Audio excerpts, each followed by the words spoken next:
doing, guys? We alright? Amazing, cool. My name's Martin. I don't make any sense as a person. I'm well aware of that because I'm from Scotland and I sound Scottish, but I look inexplicably Portuguese. That's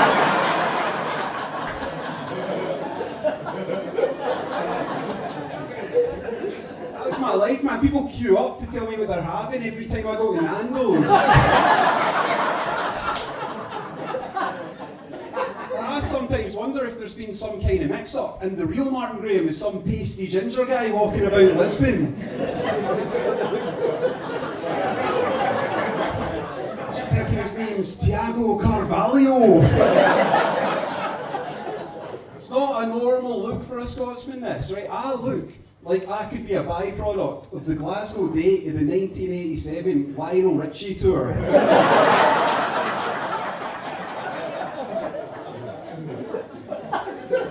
That's me. I just walk up to other Scottish people like, hello, is it vitamin D you're looking for?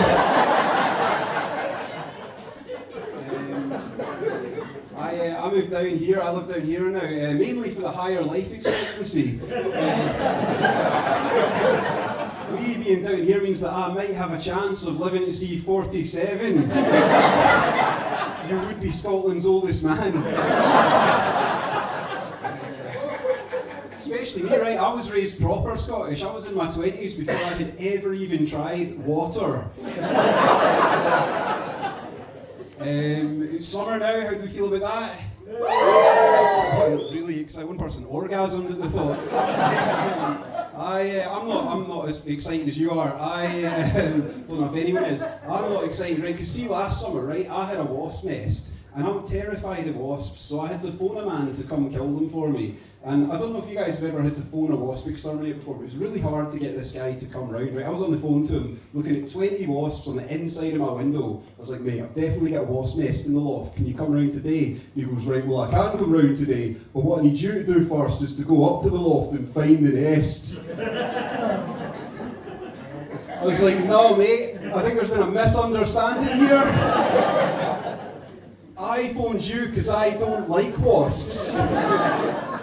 I wasn't phoning you to get assigned a wasp-based mission.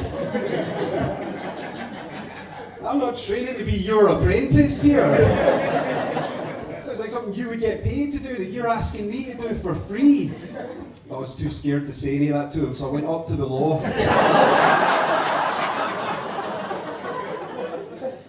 And he's talking me through what to do. He's like, all right, now that you're up there, the first place you want to look is directly above you. Because if that's where they are, that's really dangerous. I didn't have to wait till I was up here to say that. And then he goes, now what you're looking for is something that's round and opaque. And I'm like, cool. Don't think this is the time to tell him. I've no idea what opaque means.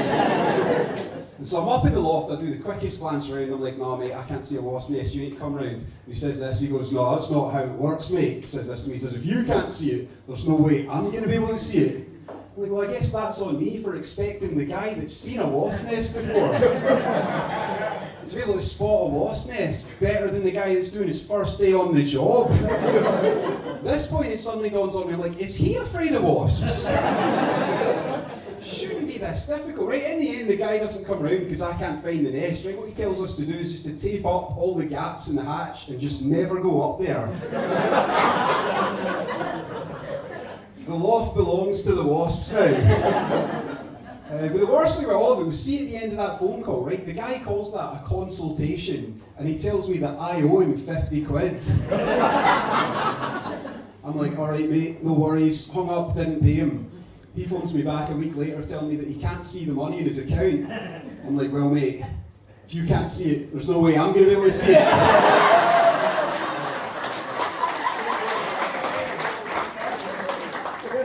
See, when I said that to the guy, I was, excuse the pun, I was buzzing. I just had a daughter last year.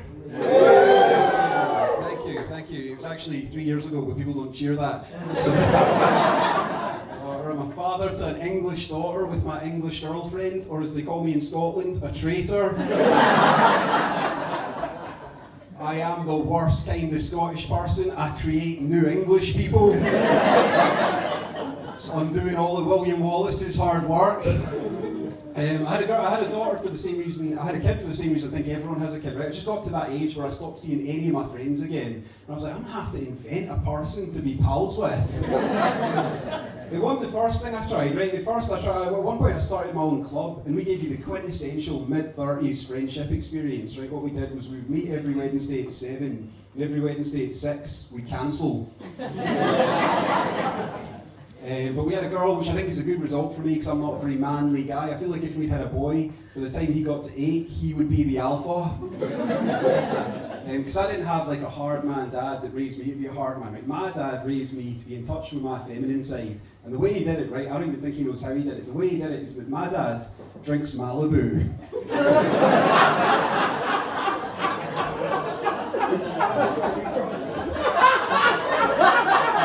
Malibus. No way you're drinking Malibu. Birthday boys on the Malibus. Oh. Amazing, actually. Oh, wow. Is that what you always drink? Oh, that's amazing. I've been doing that joke for a few years now. That has never happened.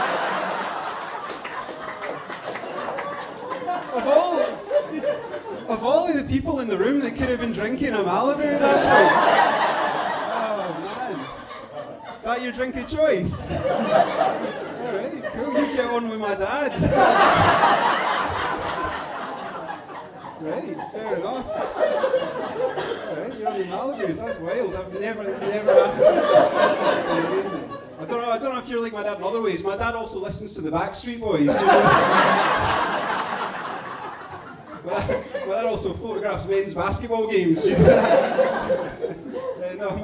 my dad listens to my dad also listens to the Backstreet Boys as well, right? My dad is a 14-year-old girl from the 90s.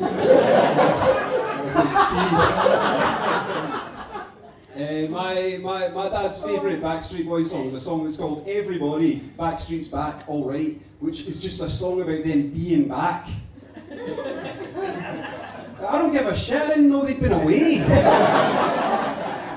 I hate that song because there's one bit in that song where one guy just goes, am I sexual? And then all of the other Backstreet Boys go, yeah.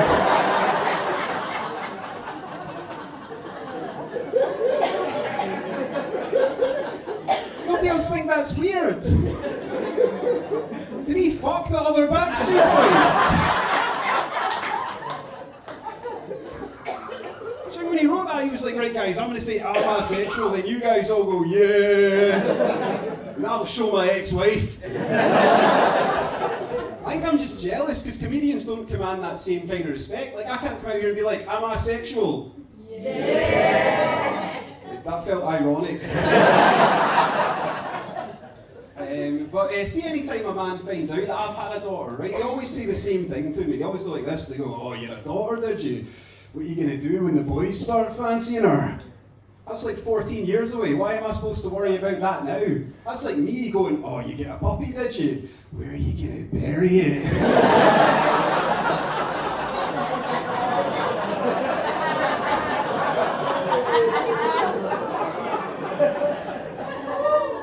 They always ask it in this dead macho way as well, implying I'm supposed to be so angry about the idea of a boy fancying my daughter that I'd batter a child.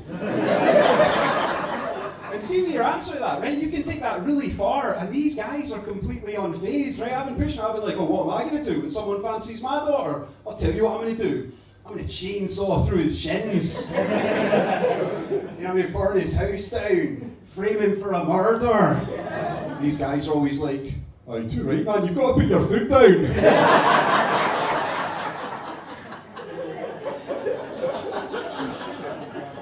If someone did fancy my daughter, I would just be really proud of that, because I made her. She's half me. Those boys literally fancy me. I'm sexual.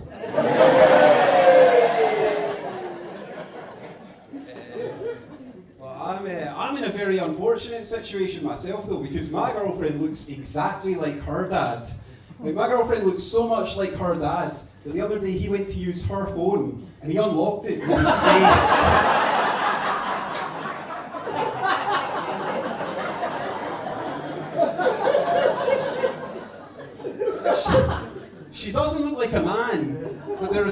that she looks like.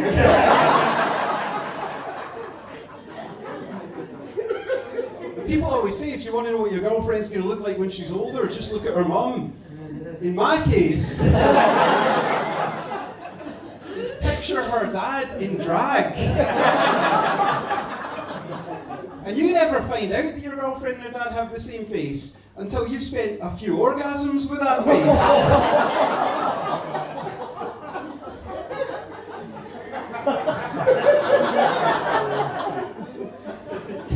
So every now and again, I'll see your dad just eating a crumpet and really enjoying it.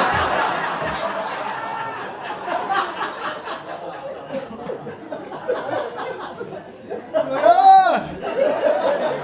I've seen that face before. That is a joke, she never enjoys it, so I haven't. I was a birth partner for my daughter's birth, so I feel like it's the term they give to incentivise the man to go along to the birth, right? Nobody else needs a job title to be there. Mum, baby, birth partner. It's just dads walking about the labour ward like, do I get a certificate for this? And there's nothing you can actually do as a birth partner, right? I just spent the whole time just saying, keep going, you're doing amazing, I'm so proud of you. Which is mad, because that's what she was saying to me during the conception.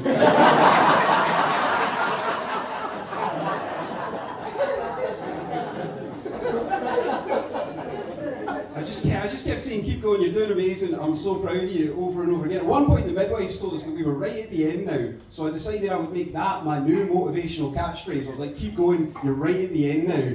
The thing about saying, keep going, you're right at the end now, over and over again, for a prolonged period of time, is that at some point you begin to realise that when you started saying it, you weren't at the end. But you might be now, so you can't stop saying it. So my partner, on top of being in the worst pain she ever in her life, had to deal with me telling her that she was right at the end for 5 hours. So that'd be like me standing up here just constantly saying, I'll tell you one more thing, and then I'll go, and then just never leaving. Anyway, I'll tell you one more thing, and then I'll go. We went to Spain on holiday with our daughter. We took her on our first holiday last year, and while we were there, right, my daughter found this seashell that she wanted to bring home from Spain. And when we got back, we realised that inside the seashell was a live crab, which makes my daughter an international animal trafficker. We were like, what do we do about this? We can't release this into the wild. Who knows what kind of environmental impact that will have? Like in 50 years, we can all be walking sideways. So we were like, we need to find someone that gets rid of crabs, no questions asked. And so what we did was we took it to our local pet shop to see if they would take it. And they took the crab, they were more than happy to. They took it and they put it in the tank with all the other crabs. And that must have been mad for this crab, right? Because he must have just got in that tank and been like, hola! Me llamo El Pincho! I went back to that pet shop a week later, he taught them all flamenco dancing. And about 2 weeks later, that tank had rejoined the EU.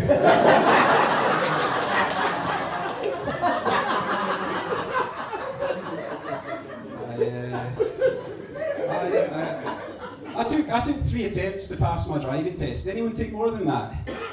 No, cool, right. Oh, did you actually?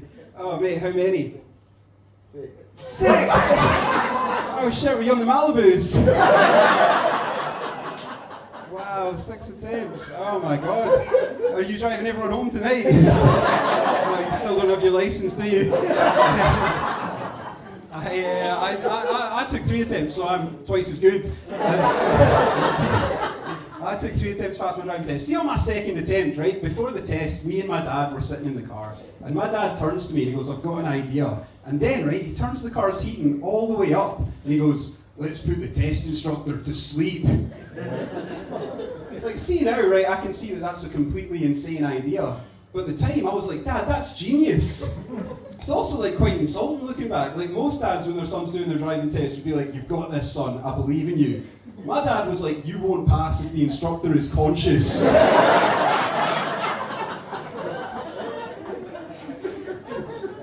So we got to the test centre, I found out I'd been allocated a really old guy for the test, and I'm thinking, jackpot, this guy's going to be gone before we're in second gear. He gets into the car for the test, right? Oblivious to the fact that he's now entered what is basically a kidnap plot. And the first thing he says is, "Can you turn the heating off?" And I don't know how to do that. And I try and explain to him, like, "Oh, my dad turned it up." And then I said this, right, 'cause I felt like I had to justify it. I felt like he was onto me. I was like, "He likes to be sleepy." You ever told a lie that you just didn't think through at all? I was like, "Please don't interrogate that with further questions." And then he goes, "He likes to be sleepy." And I'm like, "Oh fuck, he's interrogating with further questions." And he goes, "Sounds like my wife." I don't know what that means. Anyway, I ended up failing that test for crashing in an ambulance, so... I feel like I'm not ready to be a dad yet, right? I feel too young to be a dad, which is mad, because I'm 37. Like, if I'd stayed in Glasgow, I'd be a great-granddad by now. But I feel too young to be a dad. Like, things happen that remind me of that. Like, my friends say this to me. My friends say, "Text me when you get in so I know you made it home." That's a load of shite. Do you know why? I have never texted anyone to say that I got home. Nobody's ever come out to rescue me. I've never had a friend greet me the next time they saw me with, "What are you doing here? I thought you were dead." It's like the next time someone asks me to text them when I get home, I'm going to text them 6 weeks later. I'll be like, "That's me home now." They'll be like, "What?" And I'll say, "You said to text you when I get home. I'm home." I've had a fucking nightmare for 6 weeks. And the whole time you knew I was out there and you did nothing. I prefer digital streets anyway. I spend so much time on Google Street View. Do you guys know Google Street View? Yeah, I spend so much time on Google Street View. I go for walks on Google Street View. Honestly, I spend so much time, that's someone walking to go on Google Street View. I spend so much time going for walks on Google Street View. I don't know if you've ever been for a walk on Google Street View. It's exactly like going for a real walk if you walk like this.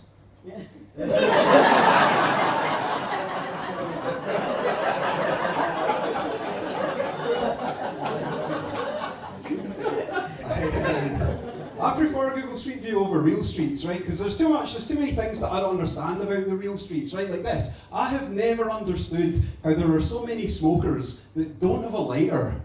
It doesn't make any sense, right? They come up to me asking if I've got a lighter. Like, why would I have a lighter, mate? You're the smoker. You only need 2 things to smoke. How have so many of you not got one of them? I've started snapping at people now when they come up to me asking for a lighter, right? The other day, a guy came up to my actual desk at my work, asked me for a lighter, and I said, "Mate, just get your own lighter and stop bothering everyone. You use a lighter, therefore you should own one. I don't, thus I don't own one. Go away." The guy ended up walking away, and then he came back 2 minutes later with my unlit birthday cake.